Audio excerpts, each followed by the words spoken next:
La-di-dee-da-di-do, hanging with the Bearded Bird.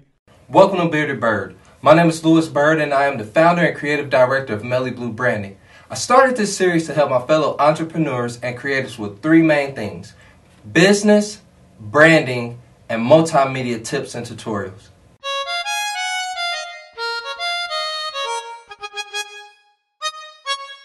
Many people do not know how to properly mix a voiceover track with music. Once you actually learn how to do it, your vocal comps will sound so much better. Now, we have all seen it, or I guess I should say heard it. There's this thing that's occurring called audio ducking. Ducking is basically when you have two signals that are taking place. Signal one, which is the upfront and present in the mix, and then there's a secondary signal that is supporting it. Now, when it comes to voiceover tracks, with music and a vocal, the primary signal is the vocal itself, and the secondary is the music, of course. Now, you hear a lot of ducking over the web because you have this thing that happens where the vocal line is taking place, and then once the vocal is done, the music turns up real loud again. There's like this audio seesaw, up and down, up and down, up and down, of music and vocals. It drives me crazy, at least. I don't know about you. There's actually two parts to the human voice. There's what's called the body, and then there's the presence. In the world of frequencies, the human voice body lies anywhere between 500 to 1,000 hertz. Now, the presence of the human voice lies anywhere between 2,000 to 4,000 hertz, or 2 to 4 kilohertz, however you want to think of that. So, when it comes to mixing a vocal track with music, you have to focus on the body and the present. There's a couple tools that you will need to achieve a great mix. Number one, you need a DAW, a digital audio workstation. This can be Pro Tools, it can be Logic, it can be Ableton, Cubase, Studio One, Cakewalk, whatever the case may be. You need something to where you can actually, manipulate a signal. If you don't have a DAW, you need some type of editing software such as Adobe Premiere, Final Cut, or Sony Vegas. Whatever editing platform that you decide to use, you essentially need two plugins, a compressor and EQ. Second tool you need, although this isn't 100% necessary, it will really help you a lot with your mix. You need a great pair of studio monitors and or some headphones where you can really listen to your mix and reference to them. Now, on top of the tools, you need to have a great source to begin with. The source in this case is a well put together recording of your vocal track. This goes for any type of mixing, especially for doing voiceover work. Alright, I'm going to go ahead and get started. First thing you want to do is make sure that your voiceover track is consistent with volume. If not, place a compressor on the track and this will help balance out the dynamics. Out of the night that covers me, black as the pit from pole to pole. Now let's go ahead and implement the EQ on the voiceover track. Utilizing your EQ, you want to find the body and presence of your voiceover track. Again, that 500 to 1,000 for the body, hertz that is, at 2,000 to 4,000 hertz for the presence.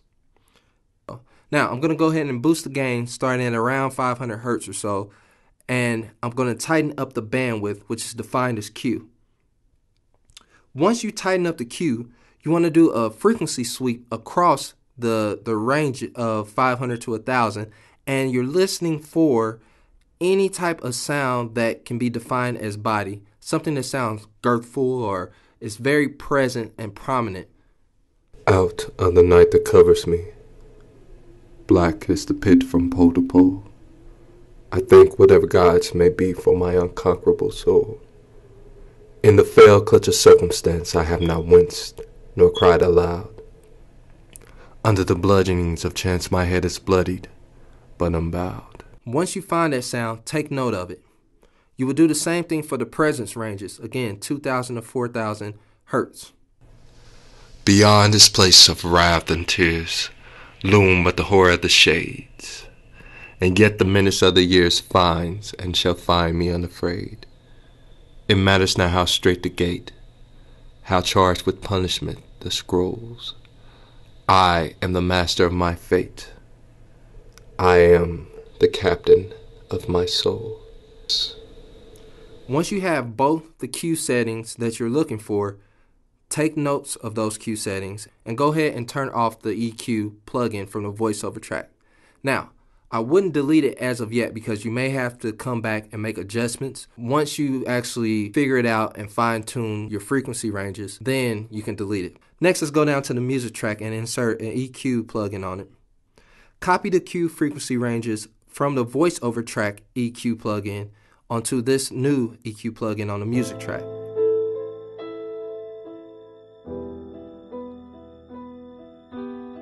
Instead of boosting the gain, you will cut the gain by turning it down to the respective body and present ranges.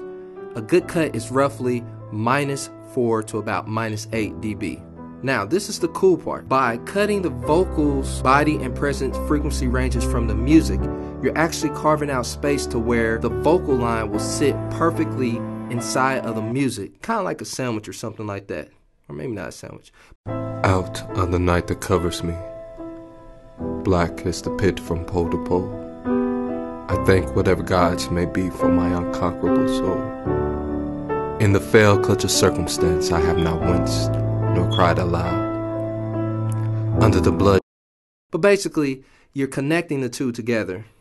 Finally, we're going to go ahead and we're going to glue together the tracks. We're going to place a stereo compressor on your master track output. A 3-to-1 ratio with the medium fast attack and a fast release will actually do us fine. That's it.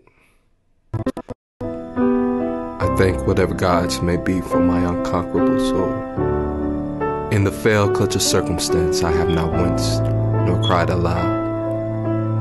Under the bludgeonings of chance, my head is bloodied, but unbowed. So, that is the professional way on how to mix a voiceover track with music.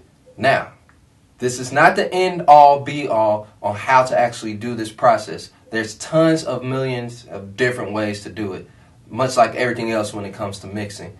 So, if you have a way that you actually do that, you find pretty effective, please leave it down in a comment and share with everybody else.